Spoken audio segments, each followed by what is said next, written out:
మెస్సీకి సంబంధించి ఫుట్బాల్ ఆడడానికి మెస్సీ మరియు మన తెలంగాణ రాష్ట్ర సీఎం రేవంత్ రెడ్డి ఫుట్బాల్ ఆడడానికి ఉప్పల్ స్టేడియంలో చాలా ఘనంగా ఏర్పాట్లు చేస్తుంది. సో, ఇది సర్వత్రా విమర్శలైతే ఎదుర్కొంటుంది. సో, ఇదే అంశంపై మనతో మాట్లాడడానికి మాజీ ఉపాధ్యాయుల సంఘం నేత భుజంగరావు ఉన్నారు. అన్న ఎట్లా చూస్తున్నారు? మెస్సీతో ఫుట్బాల్ ఆడడం కోసం రేవంత్ రెడ్డి వందల కోట్లు ఖర్చు పెడుతున్న పరిస్థితి. మరో పక్కన ప్రభుత్వం చెప్తుంది అది ప్రభుత్వ ప్రోగ్రాం కాదు, ప్రైవేట్ ప్రోగ్రాం. దీనికి ప్రభుత్వానికి ఎలాంటి సంబంధం లేదని చెప్పేసి చెప్తున్న పరిస్థితి. ఎట్లా వస్తున్నారు? ప్రజలు ఇచ్చిన అధికారం మార్పు పేరుతోనిచ్చింది. అంటే గత పాలన కంటే చాలా బాగుంటుంది, అందరి కష్టాలను నేను తీరుస్తా అని అనేక రకాల హామీలు ఇచ్చి, అనేక రకాల మాటలు అలవిగాని మాటలు చెప్పి 6 గ్యారంటీలు 420 హామీలు ప్రజలకు స్పష్టంగా ఇచ్చి, అందులో భాగంగా ఉద్యోగులకు, ఉపాధ్యాయులకు, పెన్షనర్స్కు మాకు కూడా చెప్పిన మాట, నేను రాగానే డిఏలు మీ బకాయిలన్నీ కూడా క్లియర్ చేస్తా, 6 నెలల్లో పిఆర్సీ ఇస్తా, మీకు ఏ కష్టం లేకుండా నేను చూసుకుంటా, హెల్త్ కార్డ్స్ మీ చేతుల్లో పెడతా, ఇవన్నీ మాయమాటలన్నీ చెప్పిండు.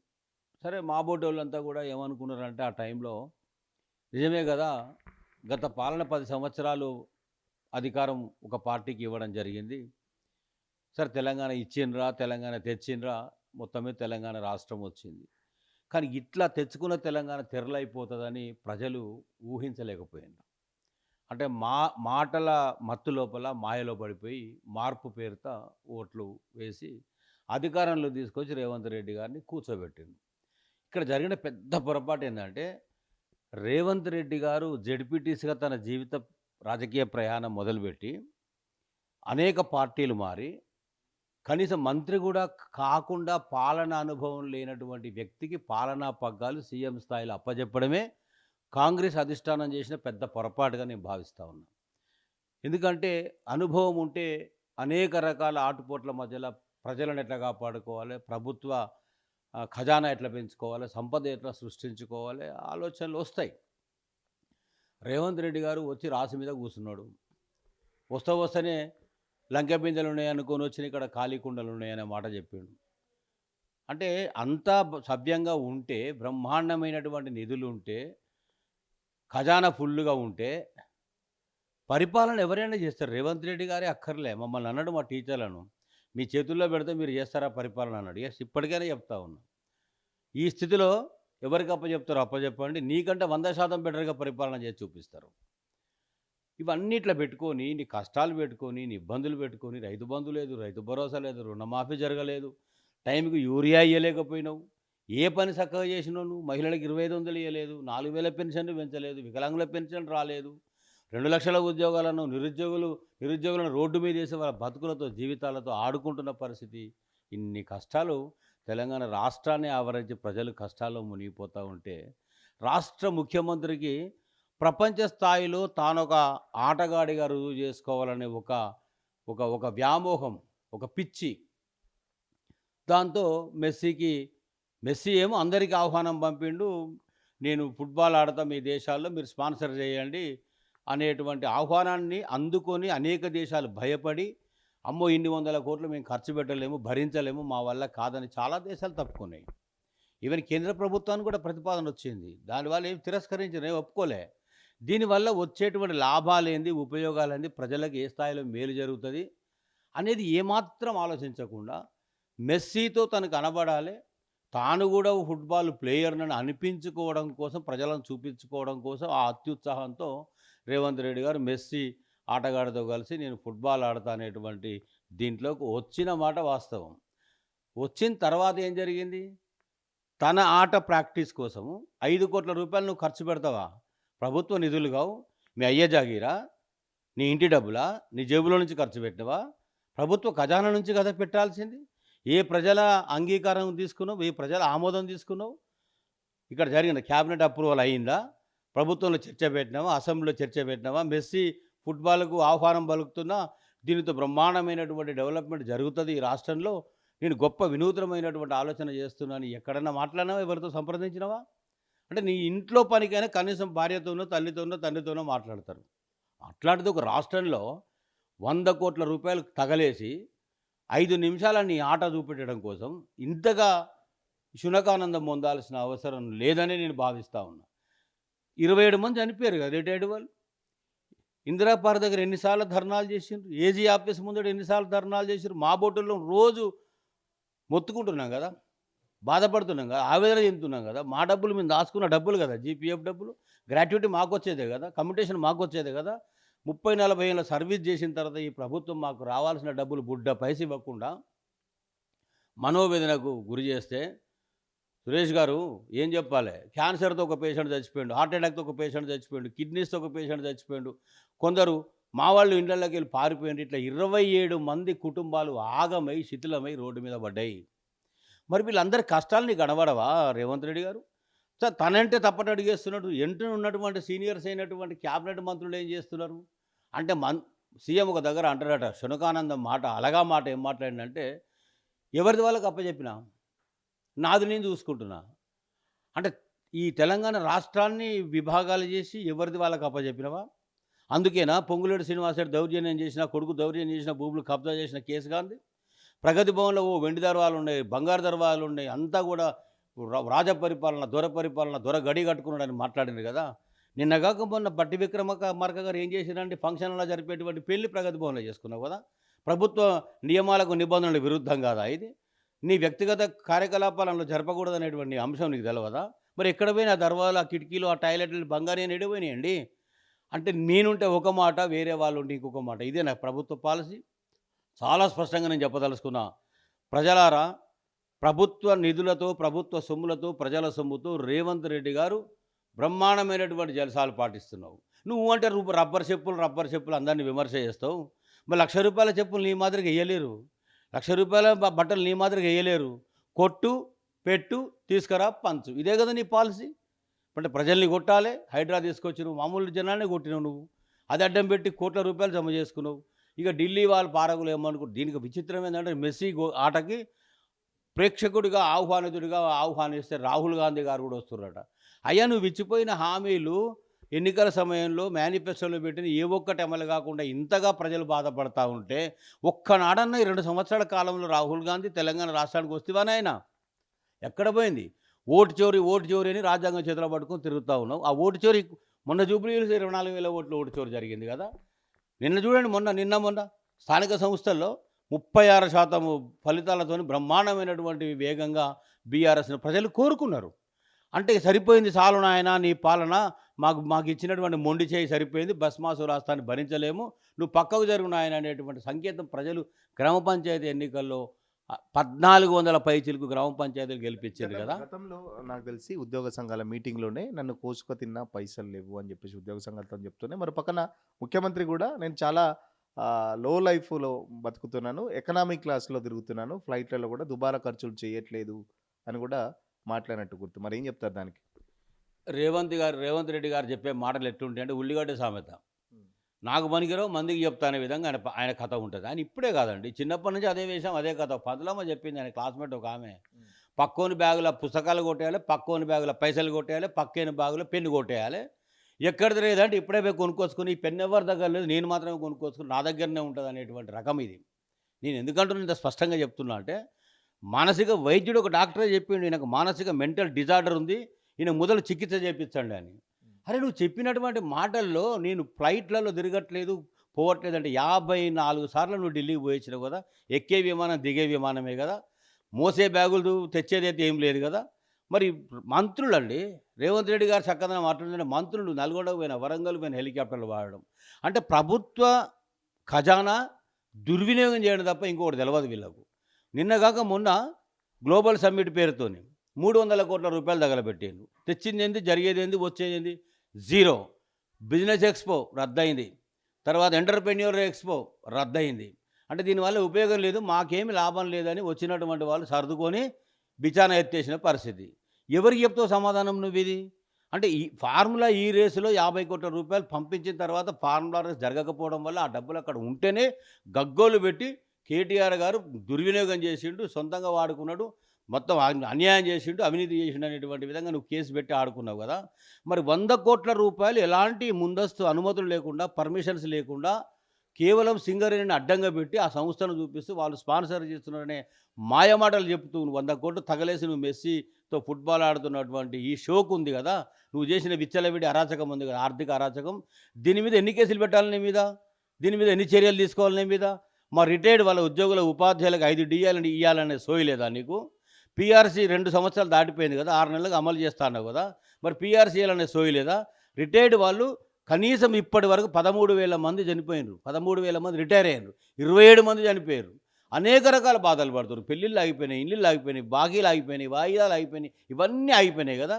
మరి రిటైర్డ్ వాళ్ళకు కనీసం ఇప్పుడు గ్లోబల్ సమ్మిట్ పెట్టిన నువ్వు 300 కోట్లు, దీనికి తగిలేసినవి 100 కోట్లు, నిన్నగాక మొన్న నువ్వు ఖర్చు పెట్టిన అందాల పోటీలకు 2 కోట్లు, 700 కోట్లు ఇక్కడే కనబడుతున్నాయి కదా.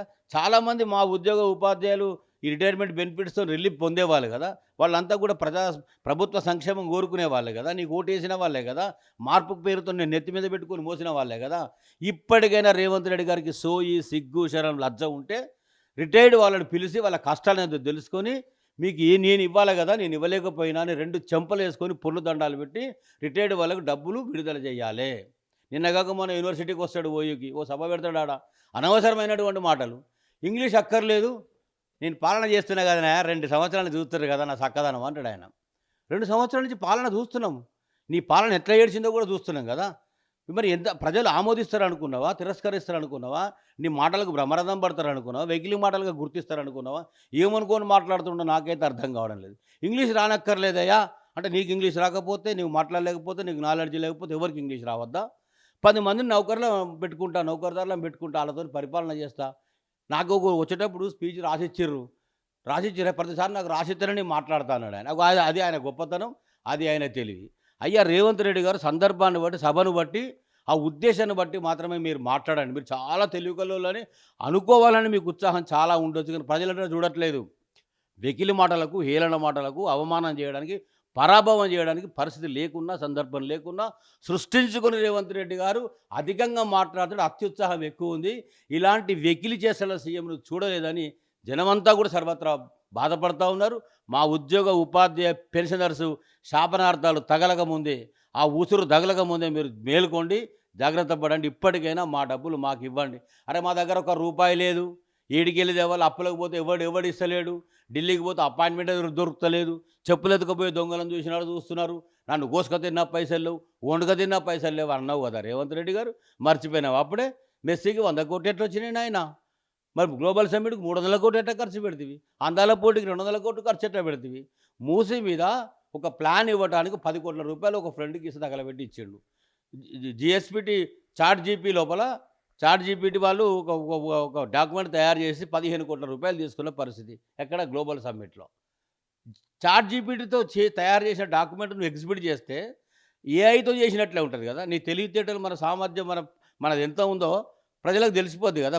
ఫారినర్స్ అంటే గొప్ప గొప్ప కంపెనీల వాళ్ళకు ఏమనుకుంటారండి, ఒక డాక్యుమెంటు విజన్తోని స్వయంగా తయారు చేసి సబ్మిట్ చేయలేనటువంటి ఈ గ్లోబల్ సమ్మిట్లో చాట్ జీపీటీ కదా చేసింది. ఈ చక్కదనానికి మనం ఇక్కడ వచ్చి పెట్టుబడి పెట్టి కంపెనీలు పెట్టాలనేటువంటి వాళ్ళకి భరోసా ఎట్లా కలిగిద్దాం అనుకున్నారు మీరు? ఈ ఈ చర్యలన్నీ మానుకోండి. నిజాయితీ, వాస్తవం ఏముందో, యథార్థం ఏముందో అట్లా మీరు పరిపాలన చేయండి. ఇంకా 3 ఏళ్ల కాలం ఉంది మీకు, 3 ఏళ్ల కాలం ఉంది. 56 సంవత్సరాల వయసుకే నువ్వు ముఖ్యమంత్రి అయిన అదృష్టం. వచ్చిందాన్ని నిలుపుకో, నవ్వుల పాలు గాకు, ప్రజలను ఇబ్బందుల పాలు చెయ్యకు, ఉద్యోగ ఉపాధ్యాయుల శాపనార్థాలకు గురిగాకనే మాట నేను చెప్తా ఉన్నా. ₹1 ఖర్చు పెట్టాలన్న ప్రజా సొమ్ము, ప్రజా ఖజానా ప్రజల ఆమోదం లేనిదే, ప్రజల అనుమతి లేనిదే, చట్టసభలో పెట్టందే, ఆమోదించందే, నీ సొంత డబ్బుల్ని జేబులోకి వెళ్ళి, ఇంట్లోకి వెళ్ళి ఖర్చు నువ్వు లక్షల కోట్లు పెట్టుకో, తాను బుడ్డ పైసా ఖర్చు పెట్టాడు, పక్కోనికి పావుల పైసలు కూడా అయినటువంటి నేచర్ రేవంత్ రెడ్డి గారిది. నాది కాకపోతే ప్రభుత్వ సొమ్ము కదా, తగలయి, ఆనందం చేయి, ఎగ్జిబిషన్ చేయి, నువ్వు ఏదైనా అత్యుత్సాహం చేసుకునే మాట ఉంది. టికెట్ కాస్ట్ కూడా ₹1,00,000, మెస్సీతో ఫోటో దిగితే 10 లక్షలు అని చెప్పేసి చెప్తున్న పరిస్థితి. ఆ డబ్బులన్నీ ఎక్కడికి పోతాయి? సరే, సింగరేణి తరపు నుంచి 100 కోట్లు ఖర్చు పెడుతున్నారు, ఓకే. మరి ఈ ఎంట్రీ ద్వారా వచ్చిన డబ్బులు కానీ, ఫోటో దిగడం ద్వారా వచ్చిన డబ్బులన్నీ మళ్ళీ ప్రభుత్వ ఖజానాకు పోతాయా, లేకపోతే అది ప్రైవేట్ ప్రోగ్రామ్ అని అంటున్నారు ఇప్పటికే. మరి ప్రైవేట్ వాళ్ళకి కట్టబెట్టడానికి ఇంత పెద్ద ఎత్తున పోలీస్ బలగాలు మోహరించడం, ప్రభుత్వ యంత్రాంగాన్ని వాడుకోవడం ఎట్లా చూస్తున్నారు? ఎంత తెలివైనడు అంటే రేవంత్ రెడ్డి, రాష్ట్ర ముఖ్యమంత్రి మామూలుడు కాదు. అందుకే అందరినీ తొక్కుకుంటా రాష్ట్ర ముఖ్యమంత్రి అయినా అని చెప్పాడు. మామూలుడే కాదు. ఇన్ని 100 కోట్ల తగలబెడితే ప్రజా సొమ్ము ఖజానా అంటే ఇది ప్రజా సొమ్ము కాదు, ప్రభుత్వ సొమ్ము కాదు. ఇది ప్రైవేట్ వాళ్ళు స్పాన్సర్ చేస్తున్నారు. 100 కోట్లు నాయి కావు, వాళ్ళు ఖర్చు పెడుతున్నారనే మాట మాయ మాటలు ఇక్కడ చెప్తాడు. అదే అదే ఇప్పుడు ఫోటో క డబ్బులొస్తాయి కదా! కోట్ల రూపాయలు జమ అయితాయి కదా! రేపు ఎంతమంది దిగుతారో తనతో ఫోటో ఎన్ని లక్షలు, ఎన్ని కోట్లొస్తాయో తెలియదు. ఈ డబ్బులన్నీ ఎక్కడికి పోయినాయని నా బోటోల్లో, మీ బోటోల్లో, జర్నలిస్టులు, సమాజము మాలాంటోళ్ళం అడిగితే, అది ప్రైవేటోళ్ళు స్పాన్సర్ చేసిర్రు. మన దగ్గరికి ఎందుకు వచ్చినాయి అబ్బా! ప్రైవేటోళ్ళ జేబుల్లోకి పోయినాయి. ఏదో నేను పోయినా 5 నిమిషాలు ఆడమంటే అటు ఇటు బాల్ని గెలికినా వచ్చినా. నాదేముందని తప్పుకునే రకం. అంటే ఇంటికి తాళం వేసి ఉంటే కన్నం ఎట్లా పెట్టాలని చూస్తారు. రేవంత్ రెడ్డి ఏం చేస్తాడంటే ఏసేటప్పుడే గొల్లెం తాళం వేస్తాడు, గొల్లెం మర్చిపోతాడు. ఎందుకంటే మర్చిపోయినా నేను వేయలేదంటాడు. అది ముందస్తు ప్రణాళిక ఉంటుంది, ఆయనకు ముందస్తు వ్యూహం ఉంటుంది, ముందస్తు ఎత్తుగడ ఉంటుంది. ఎట్లా కొల్లగొట్టాలి, ఎట్లా మార్చాలి జనాల్ని, ఎట్లా ఏ విధంగా నేను పొందాలనేదే రేవంత్ రెడ్డి గారికి ఉన్నటువంటి వ్యక్తిగత పాలసీ. ఇప్పటికే కాంగ్రెస్ని పొందబెట్టిండు, నో అనుమానం, నో డౌట్ అబౌట్ ఇట్. 140 సంవత్సరాల చరిత్ర ఉన్న కాంగ్రెస్కు అక్కడో ఇక్కడో సానుభూతో, అభిమానము, ప్రేమను ఉండేది అక్కడక్కడ, దేశంలో అక్కడక్కడ ఉంది. కాంగ్రెస్ పరిస్థితి అంత అధ్వానంగా అయినా కూడా తెలంగాణ రాష్ట్రంలో ఎందుకు కోరుకున్నారు, ఎందుకు తెచ్చుకున్నారు, కర్ణాటకలో ఎందుకు కోరుకున్నారు, ఎందుకు తెచ్చుకున్నారు అని అంటే విషయానికి వచ్చినప్పుడు గతమెంతో ఘనకీర్తి గల ఈ పార్టీ ఇప్పుడు కొత్త ఒరవడిలో పోతుంది. ఇప్పుడు ఈ రకంగా 10 సంవత్సరాల్లో మేము కొంచెం ఇబ్బంది పడ్డాం కదా, మార్పు పేరుతో బాగా మనకి లాభం సమకూరుతుంది, ప్రయోజనం కూరుతుంది అనేటువంటి ఉద్దేశంతో ప్రజలు కోరుకున్నారు తప్ప ఆ కాంగ్రెస్ను కూడా సజీవ సమాధి చేసిన పరిస్థితి.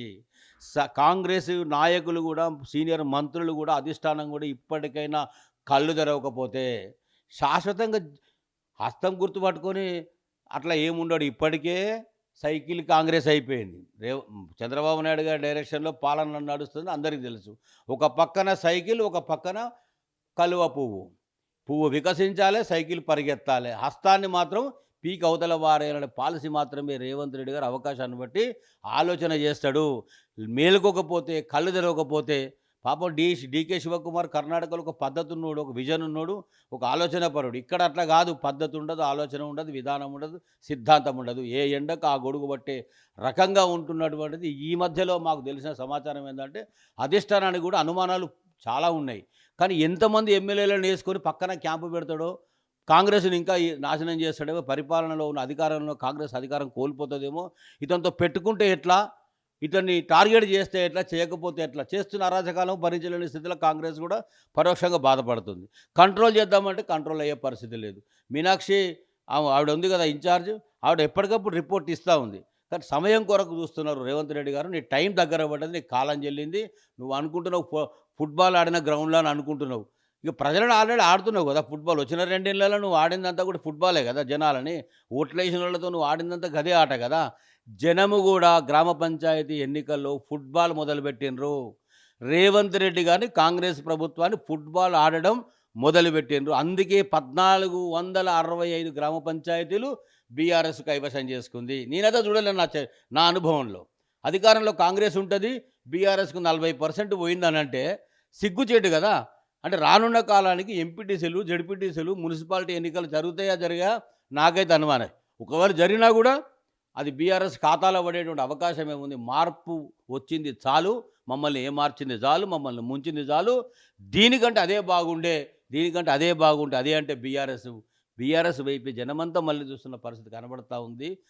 రేవంత్ రెడ్డి గారితో పూడ్చుకోలేనంత నష్టం ఈ రాష్ట్రానికి ఉంది. మా ఉద్యోగ ఉపాధ్యాయ పెన్షనర్లకు కూడా చెప్తున్నా, అయ్యా మార్పుతో పరిగెత్తిండ్రు, మీరు తెచ్చుకున్నటువంటి మార్పుకి ఇంత గొప్పగా తగలబడ్డది. ఇప్పటికైనా కళ్ళు తెరవండి. కళ్ళు తెరిచి మనము సాధించుకోవడం కోసం సంఘాలుగా అందరం ఒకటైదాం. రాజకీయ పార్టీలను, ప్రతిపక్షాలందరినీ అప్రోచ్ అయిదాం.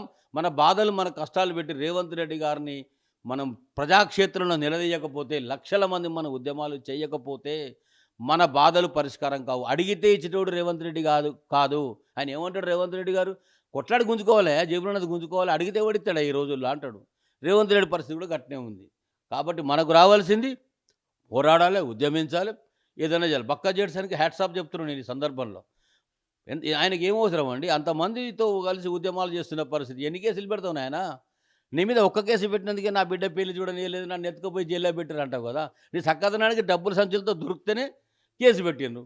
మరి ఇతరుల మీద ఎందుకు పెడుతున్నావు? ఉద్యమాలు చేస్తే, పోరాటాలు చేస్తే, అడిగితే రానున్నాయి, అడిగితే కొట్లాడితే కేసులు పెడతావా? ఇది కరెక్ట్ కాదు రేవంత్ రెడ్డి గారు. తెలుసుకోండి. తెలుసుకొని ఇప్పటికైనా ప్రజా సంక్షేమం కోసం, రాష్ట్ర భవిష్యత్తు కోసం ఆలోచన చేస్తే నీకు భవిష్యత్తు ఉంటుంది తప్ప, లేదంటే నీతో పాటు కాంగ్రెస్ మునగడం ఖాయం.